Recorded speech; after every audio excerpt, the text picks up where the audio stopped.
na huu ni wasaa wa habari. Uko na mimi msomaji wako Sylvia Filmon. Mwenyekiti wa Chama cha Demokrasia na Maendeleo Chadema amefikishwa mahakamani Aprili 10, 2025 katika mahakama ya hakimu mkazi Kisitu, Dar es Salaam, akikabiliwa na mashtaka mawili. Shtaka la kwanza ni shtaka la uhaini.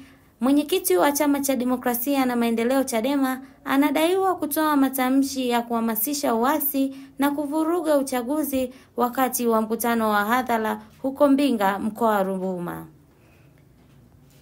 Kwa kuwa ni shtaka lisilodhaminika, amerudishwa rumande hadi Aprili 20, 2025.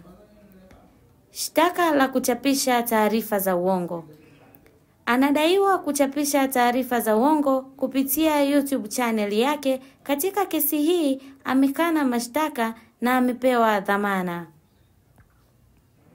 Muktadha wa kisiasa. Tundu Antipas Lissu amekuwa mstari wa mbele kwenye kampeni ya No Reform, No Election, akitaka mabadiliko ya sheria za uchaguzi na tume huru kabla ya uchaguzi mkuu Oktoba 2025. Aidha, Chama cha Demokrasia na Maendeleo Chadema wamesema watahususia uchaguzi huo iwapo mabadiliko hayatafanyika. Wakili wa mwenyekiti wa Chama cha Demokrasia na Maendeleo Chadema na wanaharakati wa haki za binadamu wamesema kesi hizi ni njama ya kisiasa dhidi ya upinzani, lakini serikali imekanusha tuhuma hizo. Sylvia Filmon.